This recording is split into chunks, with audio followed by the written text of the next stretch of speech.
আপনারা দেখছেন নিউজ বাংলার নজর কাড়া খবর। সব খবর সবার আগে আপনাদের সামনে।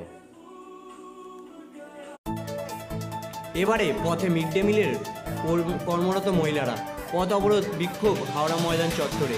এদিন হাওড়া ময়দানে মিড ডে মিল কর্মরত কয়েকশো কর্মীরা পথ অবরোধ বিক্ষোভ প্রদর্শন করেন।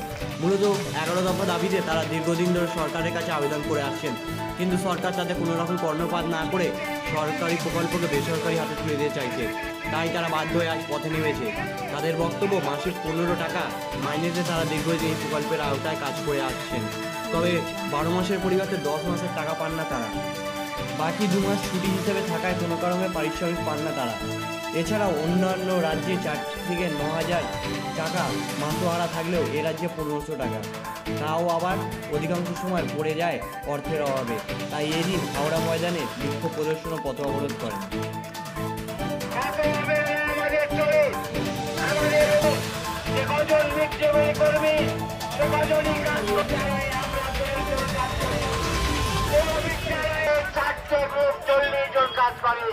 প্রতি মাসে আমরা কাজ পাই না। 12 মাসের মধ্যে আমরা বেতন পাই 10 মাস। কেন আমরা বোনাস পাবো না? কেন আমরা অগ্রিম সাহায্য পাবো না? এর ভিত্তিতে কেন?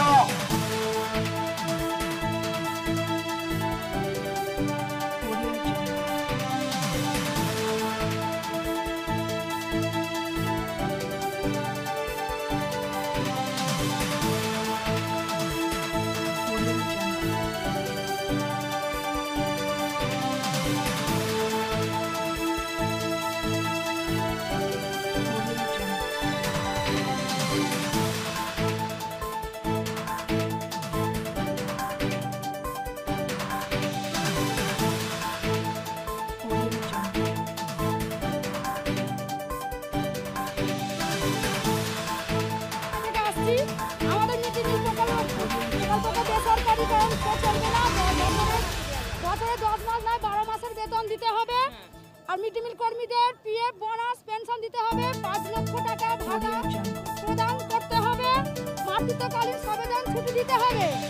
আর আমাদের প্রতি 25 জন ছাত্রছাত্রীদের রান্নার একজন কর্মী নিয়োগ করতে হবে। আর আমাদের 21,000 টাকা মাসিক বেতন দিতে হবে। এখন আমরা প্রায় 1,500 টাকা হাত ভাঙার এত পরিশ্রম করার পর পুরো মিড ডে মিল 2010 সাল থেকে আমাদের কোনো বেতন পাচ্ছে না। তার জন্য কোনো রাজ্য সরকার, কোনো কেন্দ্র সরকার কিছু আমাদের দেখছে না বা কিছু করছে না। মেয়েরা কি অবস্থায় আছে, কে কি করবে, কোনোভাবে ওনাদের চোখে পড়ছে না। কেন কিসের জন্য এত হাত ভাঙা মিড ডে মিল কর্মীদের সবচেয়ে বেশি কারণ আশা অঙ্গনারী সমস্ত কর্মীরা তারাও তাদের তাদের মনে পড়েনি। কেন মনে পড়েনি? এত মিড ডে মিল করে এত কষ্ট করে তাদের কোনো বেতন দেওয়া হয়নি। আজকে আমাদের যে সারা হাওড়া পশ্চিমবাংলা হাওড়া জেলার মধ্যে আমরা ডিএম অফিসে ডেপুটেশন জমা করবো। তার জন্য মিছিল করে বিক্ষোভ করবো, আন্দোলন করছি।